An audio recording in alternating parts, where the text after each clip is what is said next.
Introduce our very distinguished speaker for this evening, Kevin Hassett. Kevin has an amazing resume where he's right now a distinguished fellow at the Hoover Institution. He was the chairman of the Council of Economic Advisors for President Trump from 2017 through 2019. He's also been the head of the American Enterprise Institute. He's been a professor, received his PhD from University of Pittsburgh, Pennsylvania. But I think what's more impressive about Kevin is that you rarely get an economist who's not only able to sit down with the academics and grind through all the equations and prove what he has to prove mathematically. Kevin he can communicate. He can talk. He can talk with politicians. He can talk with businessmen. He can communicate the ideas, and he has that essential economic intuition.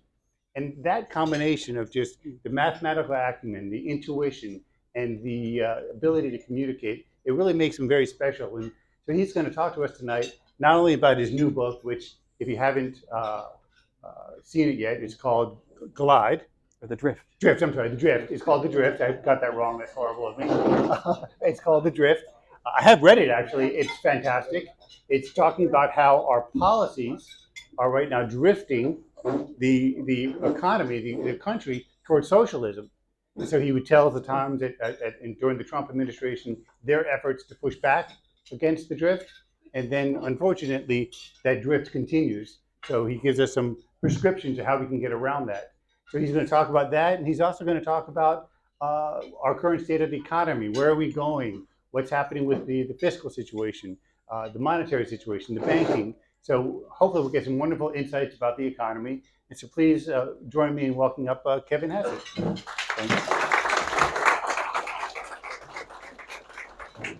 Thanks, Wayne. And thank you all for coming and supporting PRI. When I think of PRI, I don't know if there are people here who like have seen the Lord of the Rings movies. But there's this time where basically they go up against like the gates of Mordor, which is like where all the bad guys are. They have all these orc things, which are people that look like the kind of old people you see at the Democratic convention, and it really looks hopeless. And then Aragorn rides up and down. And he says, the day may come when the courage of man fails, but it is not this day.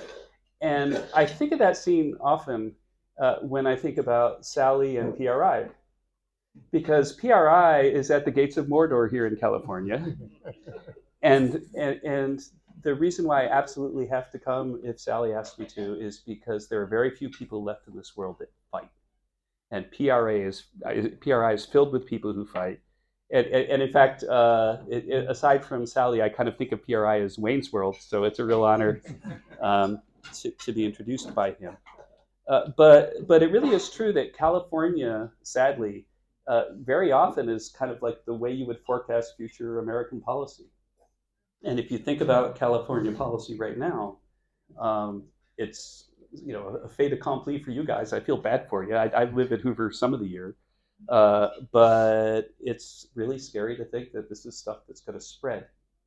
And if it doesn't spread, and there have been times like this before, I can remember there was like good Jerry Brown and bad Jerry Brown, and the point is just that we've fought this fight before. California's been really crazy in the past, pre Ronald Reagan's governorship, and very much subsequently. And all those bad things that could have spread to the rest of the country, very often, if you go back and look at why they didn't spread, is because of PRI. And if you go to the website, which I like to do, because I'm supposed to like think about, mostly I do federal policy, like the kind of things that the crazy people might come up with, and then how you would respond. Then you go to PRI, and there's stuff every day. There's new stuff every day. And so as an example of like a California thing that I've really dug into, so now I don't know if you guys have put a paper out on this, but I will talk to you so that we can do this. I got really obsessed with the ban on natural gas stoves. And we're going to talk about a lot of other things, but I got really obsessed with it, and I just want to talk about it for a minute. And we're recording and we're going on the internet, and all you out there that think we should ban natural gas stoves, you're idiots. And if you listen to me for a minute, you're going to recognize it, and then you can come and apologize. But here's the thing that got me thinking about it. So first, I love to cook. My wife and I divide up the tasks, and I'm like, food is one of my tasks. She has way more tasks than I do, but the food, I love to cook. And I have a stove that one of the secrets to cooking is you got to get it really hot. And in fact, I'm going to now give you a cooking tip because it's in the evening and we've all been eating.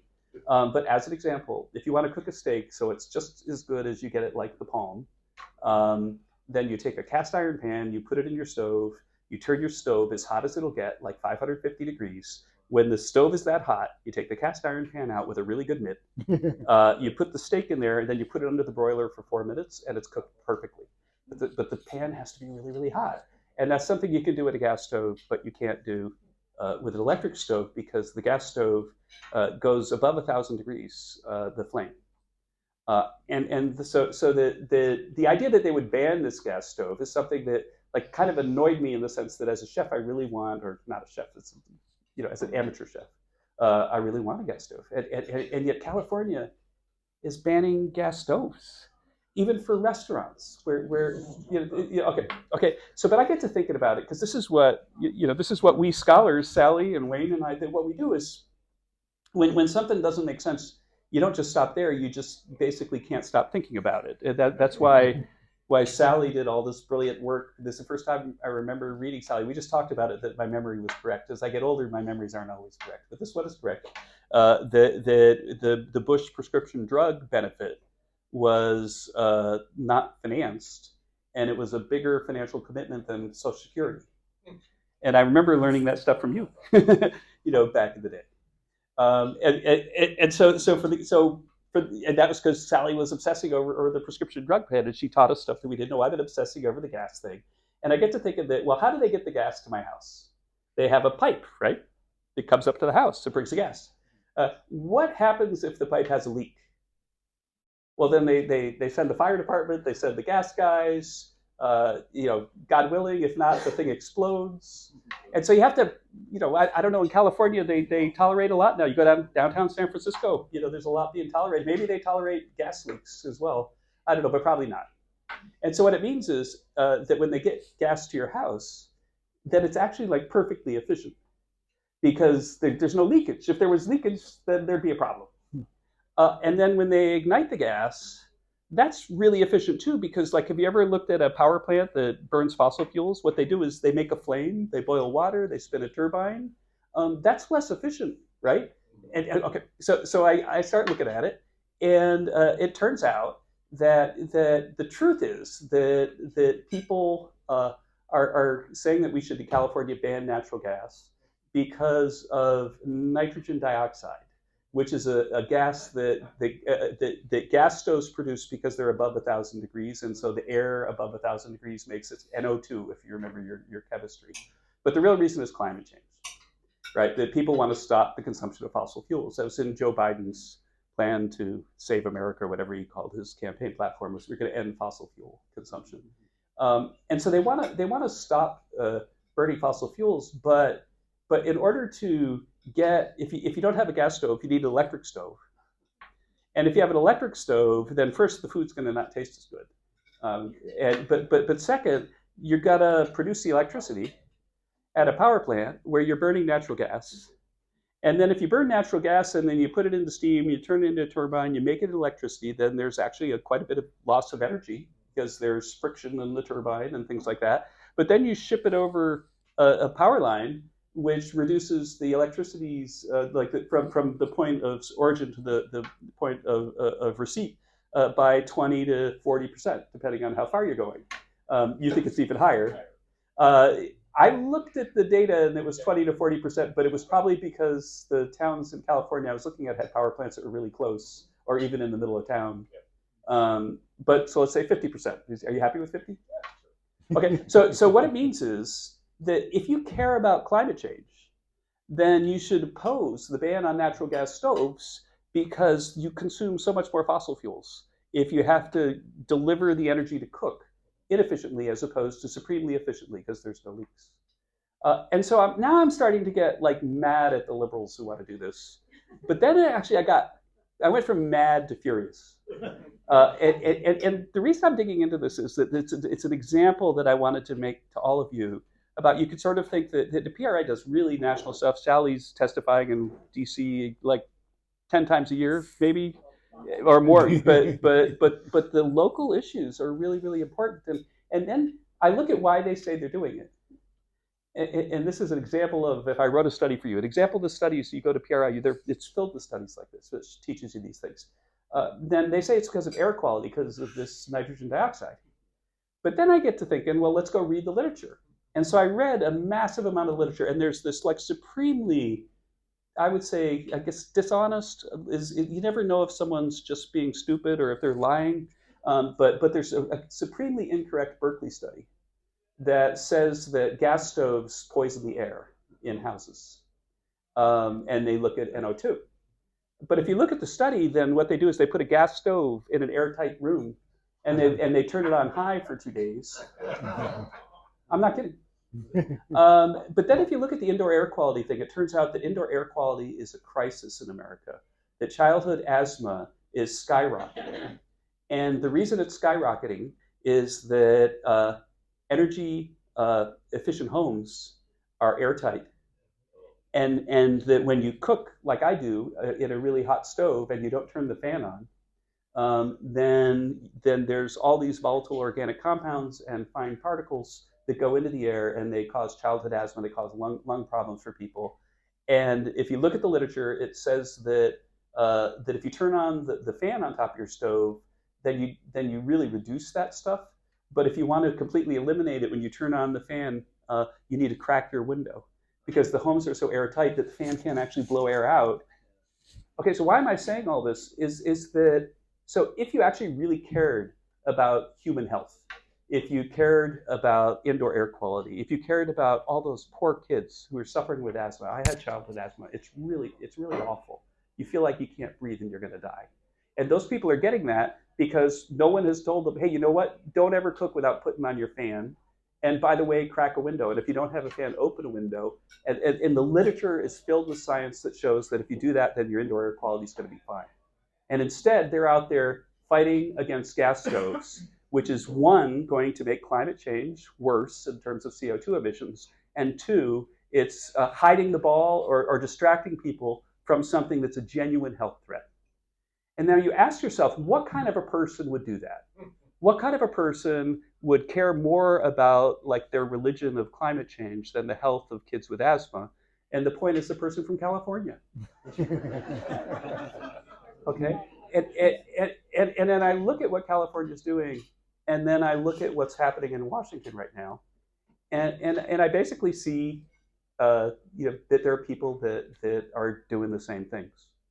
And so thinking back, and by the way, I'm going to go till about 8:30, and then Wayne and I are going to talk a little bit. Then I'm going to take questions for a long time, and then more questions at the bar, I think is the way we describe it. But if you go back and look at the Trump administration, and hello, Internet, I really hope you're looking. We are taping this. So let's think about climate change. So what we did is we went in and we deregulated like crazy. The president ordered us to do it. The CEA and the OMB, one of the things, Council of Economic Advisors, Office of Management and Budget, one of the things that if you're outside Washington you don't necessarily know is that every regulation in government has to pass a cost-benefit test provided either by the CEA or the OMB. And we took that responsibility really seriously, which basically took the bureaucrats in Washington and it's like snuffed them down the drain. And so we reduced regulations dramatically. There was an explosion in fossil fuel production in the US. We became a fossil fuel exporter. But most interesting is that because of allowing fracking and building pipelines, going back to the gas stove, then we had a massive increase in the supply of natural gas. And natural gas is a really climate-friendly fuel. And natural gas replaced carbon or coal, which is really carbon. It replaced it. And so therefore, during the Trump administration, the US was the country, whether you measure it in the aggregate or per capita, that reduced its CO2 emissions the most on Earth. And in fact, do you remember the Clean Power Plan, the President Obama plan to address climate change that was tossed out as unconstitutional, which it was? That if you look at the Obama administration's simulations of the positive effects of the Clean Power Plan, the Trump gain or reduction in CO2 was dramatically larger than that. And so we outperformed the Obama administration's policy by switching to natural gas. And we also made the US richer. And now suppose, and this is why I really like Greta, right? I'll give her the Nobel Prize every day. Because the thing that she notices, if you look at the anger that climate activist has, it's not just pointed at Republicans. It's pointed at the Democrats who really don't take it seriously. They just use it as a political weapon. And in this case, so if you really cared about climate change, and we had the biggest ever reduction in CO2, bigger than any country on Earth, and if you look, Sweden, France, they have carbon taxes, and we outperformed them on climate. Then if you cared about climate, wouldn't you at least be curious? Wouldn't you at least ask the question, gosh, why did that happen? What can I do to make that effect bigger? Or if I'm going to take natural gas away, then how do I make sure that CO2 emissions don't go up, which they've done under the Biden administration compared to the trend. So that's one thing they care about, right? The left, the income inequality, is the next thing. They care about climate, they care about income inequality. So let's think about income inequality. You might remember that we had the Tax Cuts and Jobs Act. And you might remember that I was in the middle. I was on TV all the time talking about the economics of it. And when we first started, I went into the Oval and we were talking to Gary Cohn and the president and I. We were talking about what happens if we pass the tax cuts. And it's something that I spent my career studying is taxes. And so I get really excited and happy when I talk about taxes. I'm the only one, except for now the $85 billion that are hiring people at the IRS. They like talking about taxes too, but only because they get to put you in chains. But we were talking about it, and I had this economic model, and I showed it to the president, and I said GDP goes up by 5 to 10% over a decade or something like that. And he says, I don't want to talk about GDP. Give me something better. And then I've done a bunch of academic work on how corporate taxes are really good for blue-collar workers, because it turns out that if you have more corporate jobs, then you bid wages up. And it was an empirical paper with Aparna Matter, and we showed that the corporate tax cut, if you use our parameters, would increase, I told the president, increase the wage of the average American in their annual wage by $4,000 to $8,000 over about 3 years. And President Trump said, okay, so we'll take 4,000 because I don't want to underdeliver. I believe your range. And so our talking point is that the wage of blue-collar workers is going up by $4,000. Do you remember that? Yeah. But it really happened because he said, President Trump's like, get out of here with this GDP nonsense. I am not talking about GDP. And no one knows what GDP is. I don't think most economists know what GDP is. So now we can look back. And if you look back, then right before COVID, the wage of the typical American worker, that it went up $6,200, which was exactly between the 4,000 and 8,000. And in fact, if I went to Sally and I said it's between 4,000 and 8,000, you'd have picked 6,000. You would have, probably. And so the interesting thing though is that if you look at the detail, the wage of people in the bottom 10% of the income distribution in those really 2 years after the tax cuts were in effect before COVID that went up 10%. And the wage for the top 10% of the income distribution went up like 5%. And so the benefit really did go to blue collar workers in the way that we said. And here's the astonishing thing. So remember what I said is the left cares about climate change. They care about income inequality. So a show of hands, but not really. It's too late to make you do calisthenics. But so if you lift wages at the bottom much faster than wages at the top, what happens to income inequality? Does it go up or does it go down? Now you laugh, but those people that are going to watch us on the internet, if they want to attack us, are going to not know the answer to that. Because once again, the most important thing in the world, where's Thomas Piketty when you need him? Okay, the most important thing in the world is income inequality. And I gave you a policy which people, I was introduced on CNN once. They quoted another economist who I won't name, when they said, who is Kevin Hassett? He's at the White House. He's going to talk to us about the Trump tax cuts. And then they quoted a liberal economist who said, Kevin Hassett is either stupid or a liar or both. And that's how they introduced me on CNN. Yeah. But that's the kind of stuff that I was getting when I said, no, we'll get $4,000 in wages and it'll benefit the people at the bottom. But fine. That maybe there's some other story other than the thing that's based on, the 30 papers I wrote on this topic over 30 years. And many other people have written papers on this too. Maybe there's some other explanation. But once again, if the only thing you care about is income inequality, and then you saw that there was this guy who you didn't like and his tweets were offensive, and gosh, it was like the way he acted towards the John McCain funeral was something that upset people justifiably. That he's not a perfect guy, but like maybe, and I have a lot of Republican friends that are really don't like the idea that President Trump might be the nominee, even though they like his policies. But if you think about it, that the left claims to embrace objectives that were accomplished by President Trump, so they should love him. They should nominate him. He's the best thing in the world for climate change. He's the best thing in the world for income inequality. And that's a joke. They don't really. I know they would never do that. But once again, where's the curiosity? So you only care about income inequality. You have this thing called the Gini coefficient. I don't know, maybe you've seen it now and then, but it's like the measure of income inequality. The Gini coefficient dropped after the corporate tax cuts every year, which means that income inequality, by the best measure that academics have, went down, and nobody's writing a paper about it. You can't read about the decline in income inequality back then in the New York Times. And the policies are being reversed. And so what kind of person does it take to ban natural gas stoves, even though it makes climate change worse, and then makes you talk about something that's going to make it so a legitimate problem, childhood asthma, is unaddressed? What kind of person says they care about income inequality, and then when it finally goes down after all these years, remember that real wage growth under President Obama for 8 years was zero, and we got $6,000 into the pockets of the typical American family. That what kind of person looks at that and doesn't want to at least think about why it happened? And maybe you could come up with some progressive way to accomplish those things. God bless you if you could. If you did, I might even support it.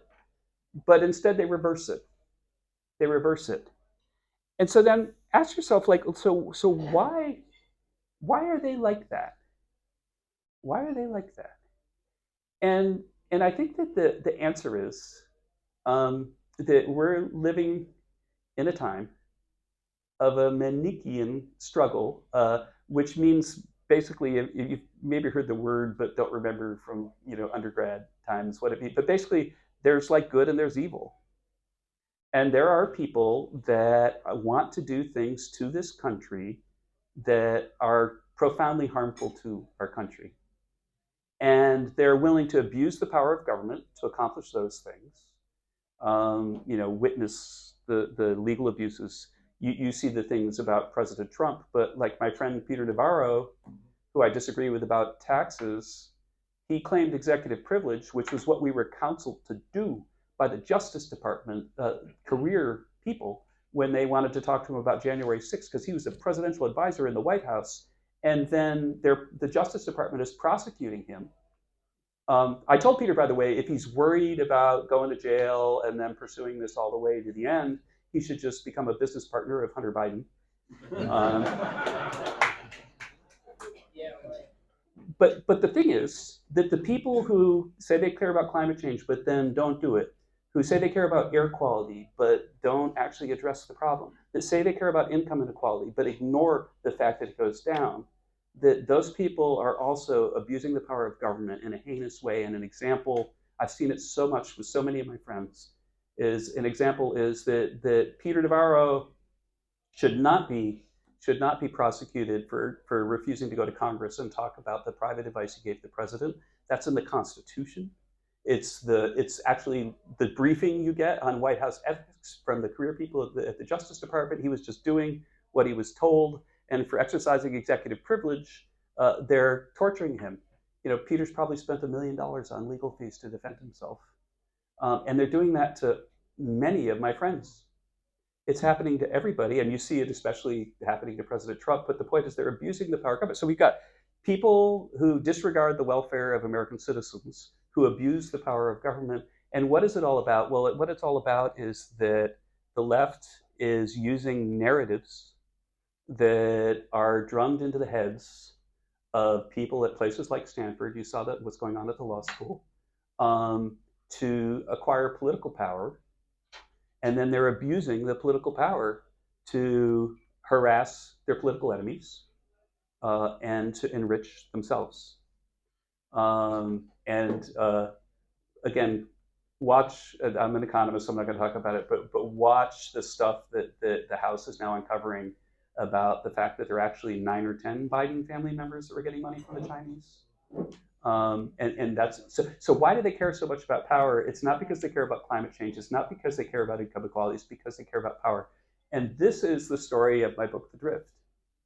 And I'm going to say it really quick and then talk about how the economy's doing for a second, and then we're going to open up.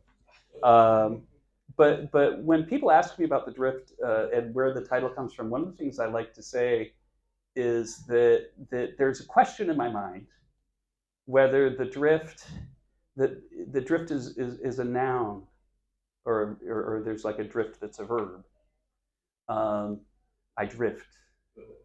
I'm on a drift. And I think that the drift in my book is a noun. I think that we're on a drift, like you ever see it, like all these logs stuck together, they're going down the river. Can you stop that? Maybe not. Maybe not. And so what is the drift, and where does it come from? Well, I'm going to talk really quickly about some great thinkers of the past and how they saw the time that we live in. And this is really like the point that I dig deeply into in The Drift. And if you watched, I don't know if anyone watched Kudlow today. I am on Larry Kudlow's show every week, and he always introduces me as the author of The Drift, the most important book of the 21st century. He does, which is a complete exaggeration. Maybe it's the most important book that I've written in the 21st century. But here's the story, and I think it's really, really important. And it starts with something that I always teach graduate students, which is that you should never trust a theory that's ex post. And so if somebody looks at the data and says, well, here's the explanation, then don't trust it. You got to wait and see if that explanation works the next time the data come out. But if somebody gives you a theory, 20 years before the data come out, and then it matches the predictions of the theory, then that's actually pretty interesting. And suppose I told you that Joseph Schumpeter, the person who wrote Capitalism, Socialism, Democracy, that invented the idea of creative destruction, basically said, writing in the 20s and then published in the 30s, he looked ahead and he said, capitalism is going to sow the seeds of its own destruction, and it's going to turn into socialism. And then and it was a 700-page book, writing in the 20s. And here's what he said. He said that capitalism really works. It's way better than central planning. And so the US is capitalist right now. And so we're going to grow really, really quickly. And it's going to benefit all Americans. In fact, income inequality is going to go down. And when he was writing in the 20s, he said, if you look at the 1970s, we're going to be unbelievably richer than we are today. Income inequality is not going to go up. It's going to be great. And he even gave numbers, and they almost exactly matched. But he said, then what's going to happen at some point as we transition to being wealthy, as we get like into the 60s and 70s, is that since we're rich, then Americans will no longer need their children to work the farms, work the shop, stay at home. Instead, we're going to send them to universities. And the universities are going to be like divinity schools for socialism. He said that in the 20s. And then he has a whole chapter, which like you could buy the book and just go to this chapter about why professors are socialists. And the reason that professors are socialists is that they, you might have noticed, have very high opinions of themselves. And so if you think about how much more worthy and grand, you know, a typical tenured person over there is than you in their mind, then how unjust is the society that would make you so much wealthier than them? That's the basic conclusion. I mean, there's a lot more interesting stuff. And so then those guys teach the kids. But what Schumpeter said is the reason why, he really said this, and when I say it, when I talk about the book, people sometimes get chills. You're going to get chills. So he said this. He said that the professors are going to control the top universities. They control Harvard and Stanford, and he probably didn't mention Stanford because it was new. But if he saw ahead to the 70s, he would have. And so therefore, they're going to control the media because the best guy from Harvard is going to run the New York Times. And through the media, they're going to control politics. And so they're going to have so much control that, and this is the thing that he said, almost exactly like this, they're going to control respectability itself. And so if you're a person who will defend free enterprise, then you're either stupid or a liar or both. And that's the way it is. And so he said that capitalism will die because there'll be nobody left who will be willing to defend it because the personal costs will be so high. And so Schumpeter. Hayek. Okay, so Friedrich Hayek wrote The Road to Serfdom at a really interesting time in American and British history. But basically, let's look at America because his book really wasn't a sensation until he came to America. And then they were stunned that everywhere he went, that there were like thousands of people showing up for his lectures, and he sold millions and millions of books. I think 10 million in the first year that he was doing it. But it was an interesting time in America because if you think back to World War II and what you know about it, that basically all the governments around the world centralized. Remember you had to have like a food coupon to get food, and the government controlled everything, and the government took over manufacturing. Although there's this great book by Arthur Herman, Freedom's Forge, which you should look at because it was actually less centralized than you might think. But the socialists saw an opportunity, and so globally, the socialists said, "Well, we just won the Second World War by centralizing production, so we should just keep it that way." And we really might have. Except that there was a backlash of like people in both political parties who remembered how we got here and respected the idea of free enterprise, built in institutions to defend us against socialism, and we saved the day. But in part, a lot of it was because of Hayek's thinking, where he basically showed in his book that socialists become, every time, like he went through a number of historical episodes, they become brutal and totalitarian. And his whole book is really about why that is. And there are actually a lot of reasons in the book, but I don't want to go on all night, although I'd love to. But we have a Q&A period at the bar if you want to learn more about Hayek.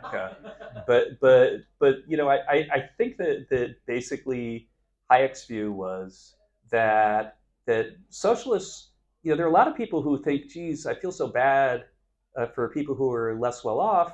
I really want to help them. The way to be sure I'm going to do that is to have the government take some money from Wayne's World and to bring it to, the poor person. And then so they actually are well-meaning, but that doesn't work because, as Margaret Thatcher said, you run out of other people's money, and so that kind of person can't keep power. according to Hayek, because they're going to try something that doesn't work. And so the socialist that can keep power is the one that's willing to abuse the power of government to brutalize their opponents. And that if you look at the history of socialist nations, then they wander from a place where there's a rule of law to a place where you have an attorney general like we do right now that should be impeached, should be put in jail for the abuses that he's engaged in.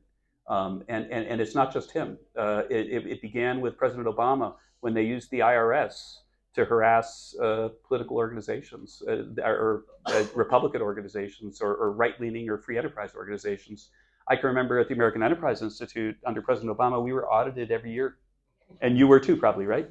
We weren't, but Heritage and many of my friends were. We were probably too small, but yeah, it's true. Yeah, well, not anymore. But the point is just that that's like Hayek's vision. And if you look at what's going on now, it's going to get worse if they keep power, because they can't keep power without being abusive. And so then, like, is there hope? And so the third thinker that I talk about in the book that gives me hope is Marshall McLuhan, of all people.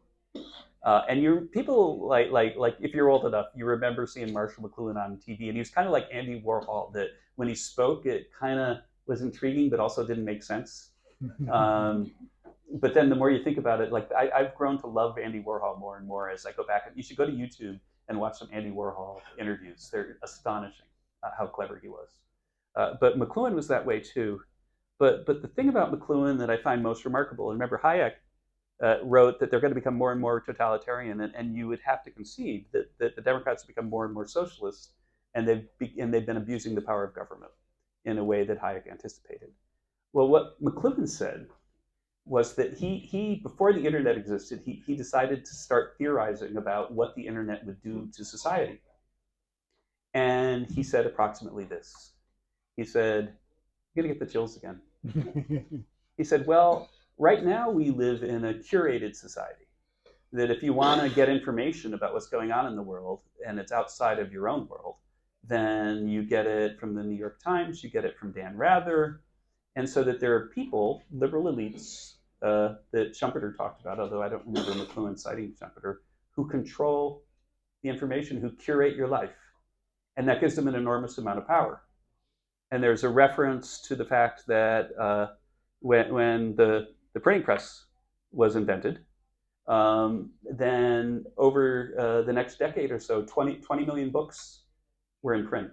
After only 10 years, the printing press, and almost like something like 80% of the books that were in print had previously been banned by the church. Everybody wanted to read what they weren't supposed to read. The church lost its control over information. And McLuhan said, this is what's happening once the internet happens.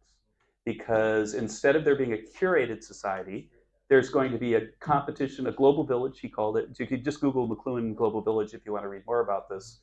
And in the village, you go to the town square and then you talk to people to try to figure out what's going on in the town. And in the internet, you just basically go on the internet and you look for things that are going on, but you don't necessarily look in one place. And in fact, there's a competition for attention.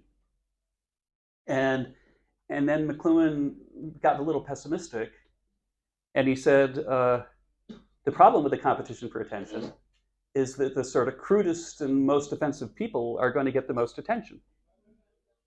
You know, I don't want to say that that's like a perfect description of President Trump's Twitter account, but President Trump is a genius and understands it at the competition for attention. I can say that I like him very much. I worked very closely with him, and he's a much different person in person than he is on Twitter.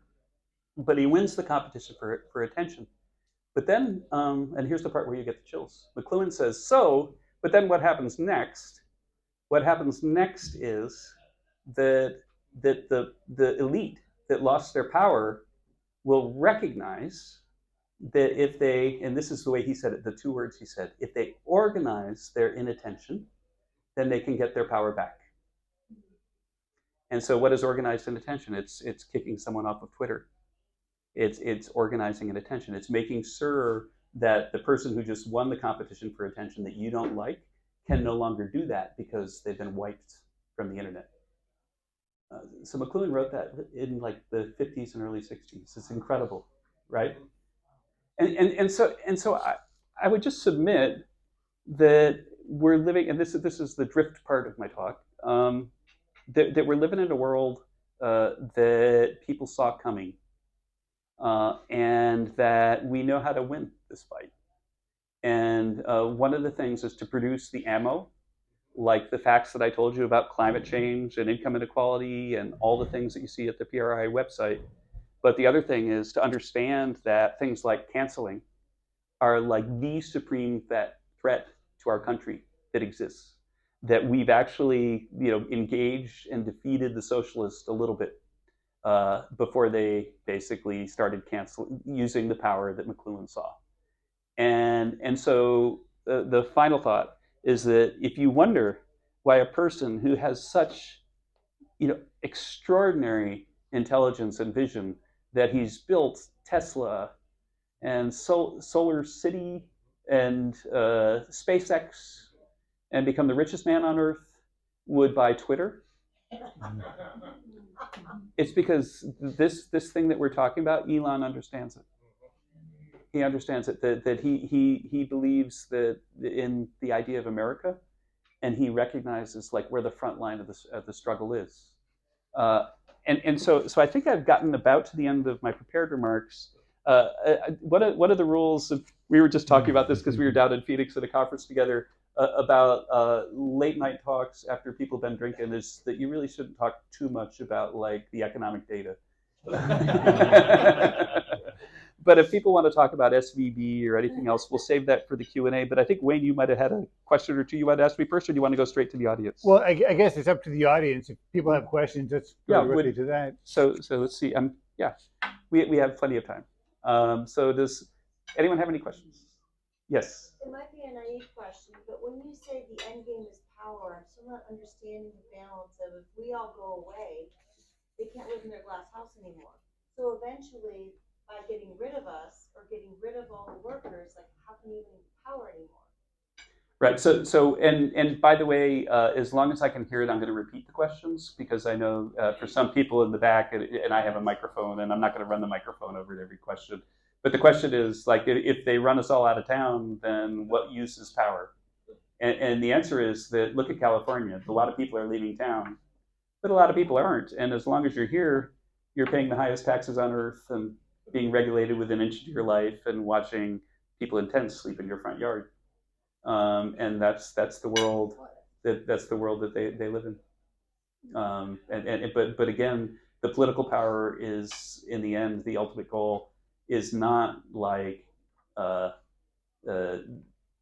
personal greed because of accident. It's personal greed because, in my mind, of evil. That these people know. There's a lot of smart people. That again, how could you care about income inequality, look at the data on income inequality, and then not care? Then you can't care about poor people if they had a 10% wage increase. You can't care about climate change if CO2 emissions went down. You can't care, and it's not just that people are ignoring or didn't bother to look. It's that they're playing a political game for their own political power, because they want to enrich themselves and also probably enjoy the exercise of power. And that if you don't admit that, and that's basically the lesson from my book, is that that's what these people are up to. If you don't admit that and confront it, then you will lose. You will lose. A question in the back, yes? Could you talk a little bit about digital currency and how the Biden administration? Yeah, so the question is, could I talk about digital currency? Sure I can, yeah. And so the thing about digital currency is that first of all, like, there's no one here old enough to remember the 1820s, unless there's a vampire amongst us. But you go back to early American economic life, and say the 18 teens, there were actually something like 2,000 currencies in the U.S. And so the idea that there should be one is actually relatively novel if you go back and look at ancient history all the way back to Hammurabi, then most of the time there are all sorts of currencies being used as means of exchange. And the thing about digital currency, there are a lot of subtleties, but the thing about digital currency that makes it so that it's like really here to stay, absent government intervention, is just this: that what are the sort of most have the most, what organizations in society have the most market power and charge you the most for the least amount of service? And you'd have to say it's the banks. And then, if you were to try to engage in a transaction, buy a house in a foreign country, then you're going to have a wire fee on this side and a wire fee on that side and a consulting fee. And last I checked, people think it costs about 6% to engage in a transaction internationally, unless you're a big financial institution that negotiates cheaper prices. If you pay for something with Bitcoin, then there's no transaction fee other than the fee to buy the Bitcoin or Ethereum. And so in the world where the banks are basically harvesting money from you every time you engage in a transaction, if you do the transaction in crypto, then you're basically saving yourself a lot of money. Moreover, if you look at, for example, Africa, what are the reasons why the economy, they have such educated, talented people? If you look at the success rate of Africans that immigrate into the U.S., it's astonishing. It's like absolutely like they converge to being well off here relatively rapidly because their education is so good. But the economy there hasn't really improved much because they don't really have a currency anywhere. But now they do. It's actually like everybody's got electronic currency on their phones. And if you try to use cash there, then when you're traveling, they don't really have rule of law in a lot of places. So if you're moving between towns, then somebody steals your cash. But if you have it like on your cell phone, then they can only basically get your cash if they basically brutalize you into telling them how to get onto their cell phone or something like that.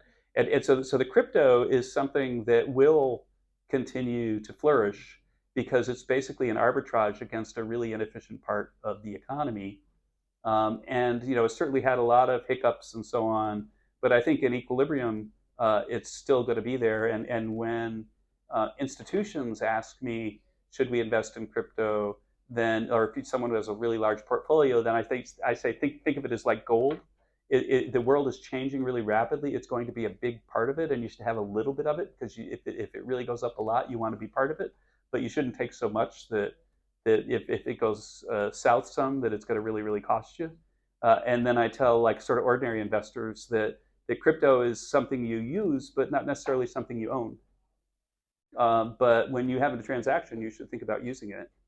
Now, one of the things that's happening now is that the Biden administration has begun to go after firms in this space, and it's really like we could go into the nuances of this a little bit later if you'd like in more detail. But one of the things is that there's a dispute between the Commodities Futures Trading Corporation, the SEC, where the CFTC says that crypto is a commodity, and the SEC has yet to say whether or not it's the kind of financial instrument that a security that they need to regulate.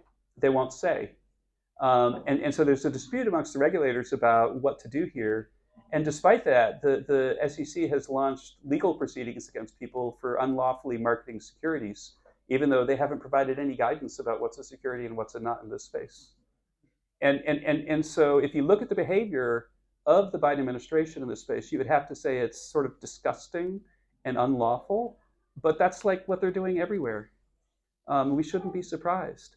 But why would they threaten companies with lawsuits when the companies are asking them, well, tell us what to do, and they won't answer?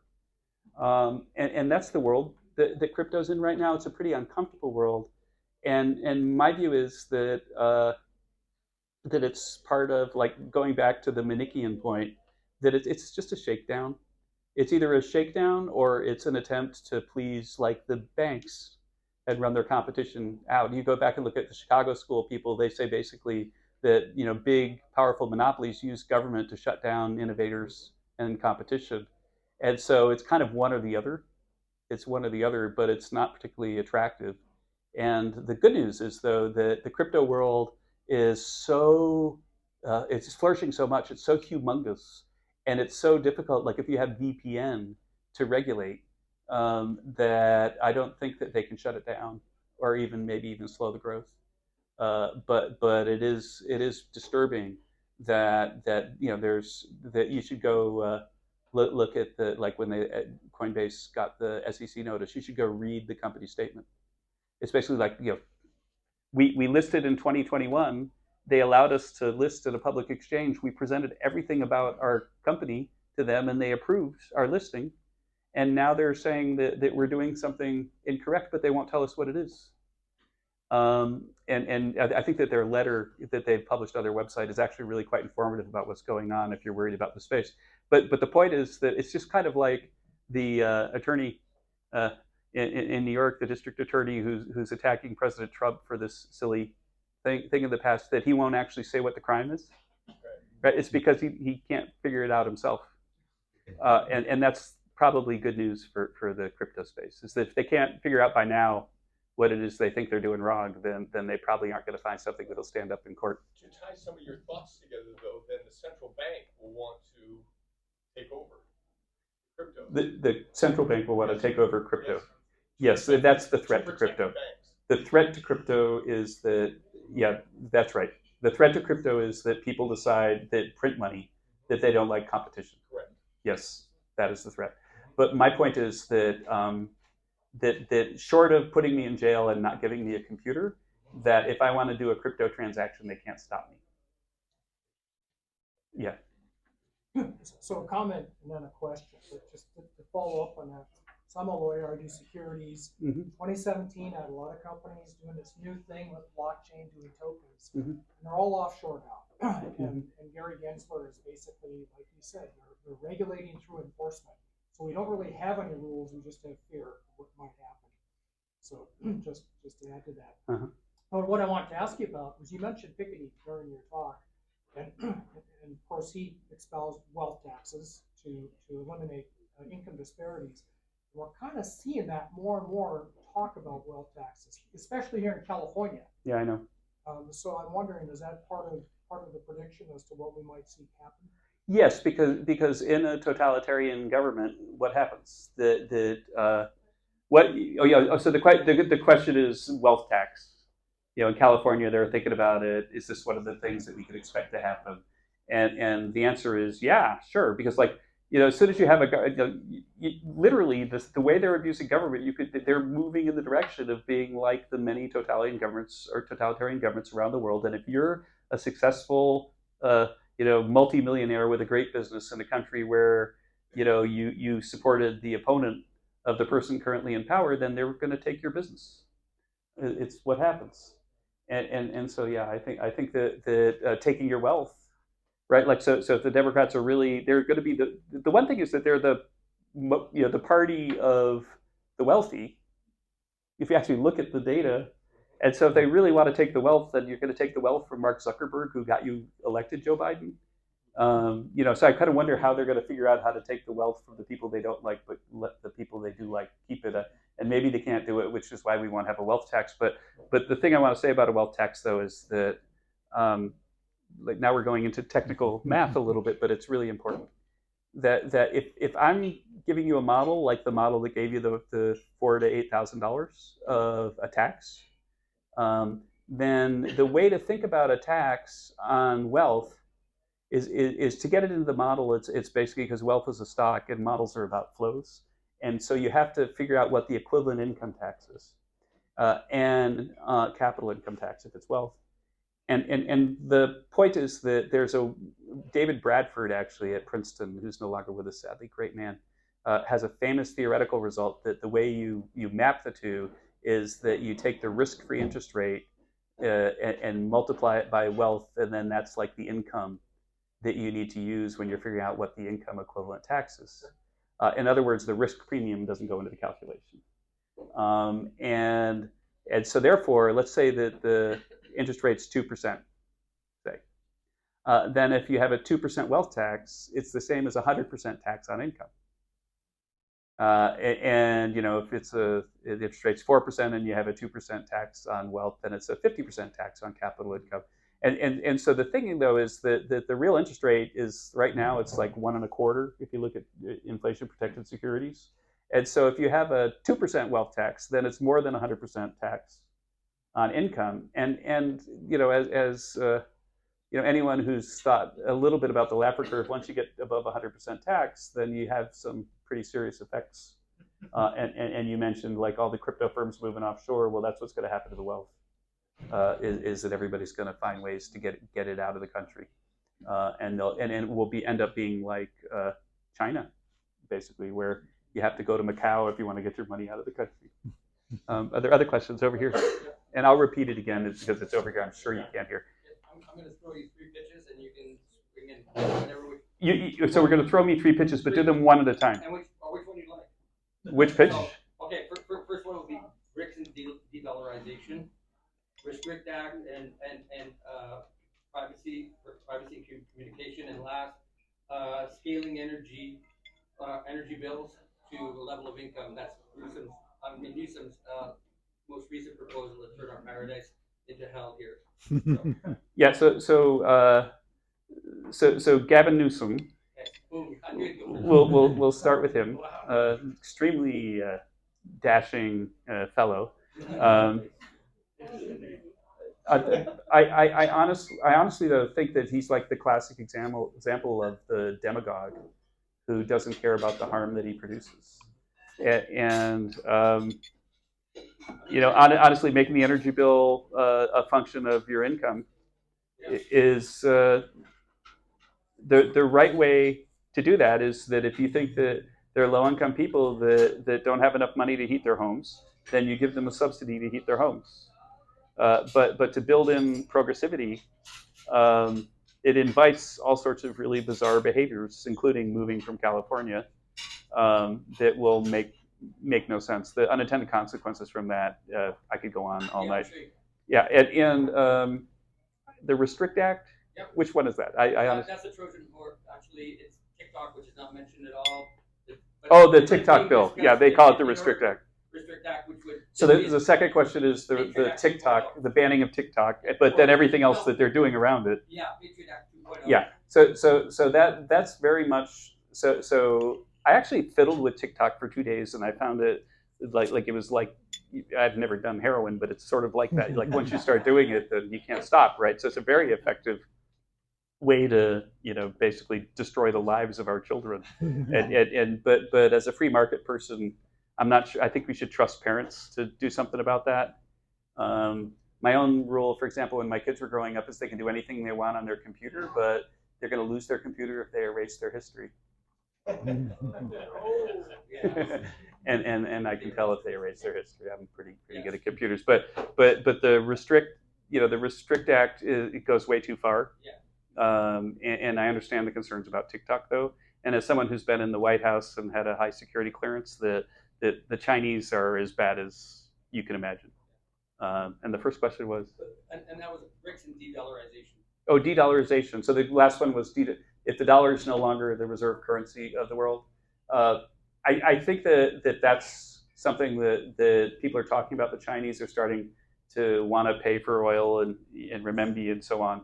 But I think that if you actually think about it, that the U.S. is a much safer place to store your wealth than any other country still. In Europe, the problem is that like the euro would be a really great safe currency if every country was Germany, and it would have been gone like a decade ago if every country was Italy. And yet they're sort of pasted together. It's a peace and prosperity seems to be the forefront of the new alliance, the Eastern trade bloc that's forming, whereas we're still pursuing interventionist, never-ending wars, and it seems that their focus is on that, and also actually China brokering peace with Iran. Yeah, so China's on the ascent for sure, diplomatically. Yeah. H.R. McMaster gave a really brilliant talk at the conference we were just at, where he talked about how it all goes back to Afghanistan. But I'm not a foreign policy guy. But yeah, I think those are, so is there another question before we finish for them? Yeah, thank you. I just have a question about that. So the question's about debt. Yeah, I mean, that's the one common thing that's between Republicans and the Democrats, that the debt just keeps increasing. Obama left us with $20 trillion, and after 4 years of Trump administration, about $30 trillion. The Biden administration is on steroids when it comes to deficit. We're at about 32 trillion. 32 trillion. It went from 26 to 32 under Biden. So it's Mhm. definitely a common theme. Some economists say that that doesn't matter. What's your position on that? Okay, so the question is, does the debt matter? And given that the Biden administration has added to like the COVID debt,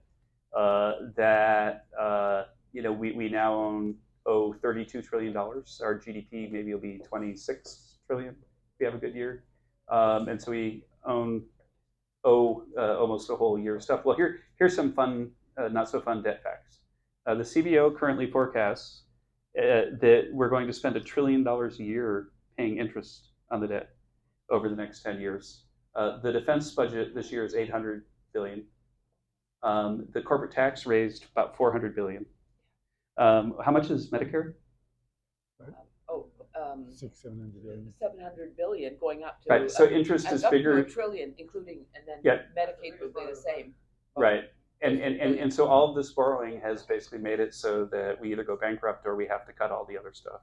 And it's a really big problem. And if you want to solve it, and then now I'm going to, since Sally's standing up, I know it must be time to stop. If you want to solve that problem, then you should read Sally's work, because you can only solve it if you go after Medicare and Medicaid. Right. Yeah, and she knows, and she really knows how to do it. And so with that, I thank you for your attention, and then I'll give the mic to Sally. But thank you so much.